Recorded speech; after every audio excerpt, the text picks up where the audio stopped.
In a day like any other day, what awaited Lahore and the people of Pakistan could never have been known at the time. But in his vision and drive, a nation will rise to find its solace, its pride in identity, its second greatest moment in history. He would be the heartbeat of every Pakistani and Pakistani supporter.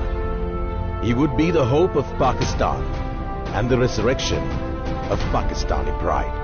No other than Imran Khan, and he would lead Pakistan to glory twice. In 1992, when you led Pakistan to become Cricket World Cup champions, you may have known what it meant for your people, the lift you had given to your nation in their self-belief and stature in the global arena. In every corner of Pakistan, there was a little boy emulating themselves, as you in a commentary of themselves, as the great Imran Khan, as they charged forward to bowl at an unsuspecting batsman. You were an inspiration to the whole of the Asian subcontinent, as we celebrated your win as one of us. Asia celebrated the win, as you showed the world, and Asia, we can win. Your name rang in the streets of Colombo as boys named themselves after you, in the backstreet games of cricket, and as they hoped that they would one day bring similar glory to Sri Lanka. Your second moment of reckoning for Pakistani pride. Once more, it is not just Pakistan that was inspired. You have unknowingly inspired a generation of Asians who hunger for a similar visionary leadership.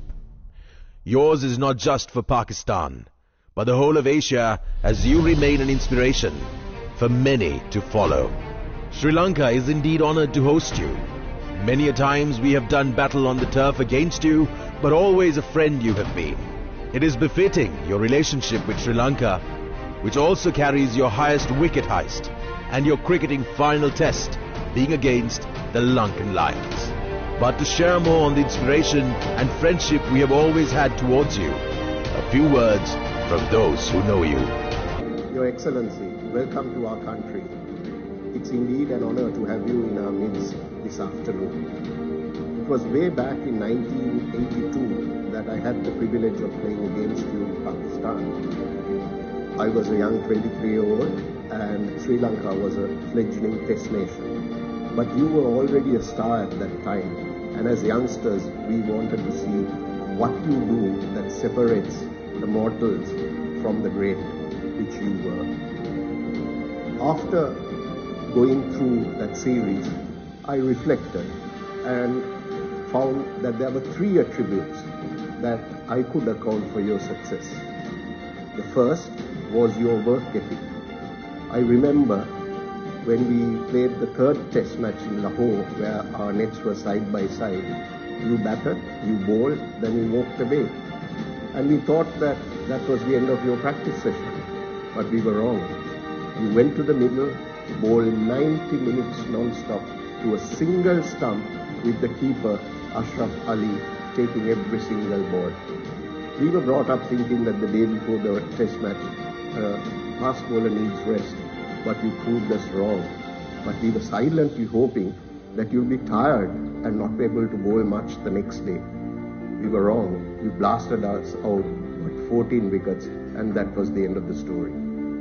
The second point is your sheer presence on and off the field. It's a gift that you have. I don't think anyone can go to any event, whether it's an indoor event or an outdoor event, or even if you're doing some laps around the stadium, that they won't miss to notice what you are or what you're doing. That's something that you have leveraged well in your latter part of life. The last attribute I would say was possibly the one that left the legacy for the team and cricket in Pakistan, which was your leadership, and a fearless leadership at that made Pakistan one of the strongest sides in world cricket at that time, culminating in winning the World Cup in 1992 under your captaincy. These are the stories that people will want to write in their books, but you have charted it yourself, and you didn't stop there. You then carried this through to your next phase of life, which was to serve the people and the nation of Pakistan. So all what I can say at this stage as a former colleague is to wish you good health and good luck and say Pakistan Zindabad. It is wonderful to hear that Prime Minister Imran Khan is visiting us in Sri Lanka.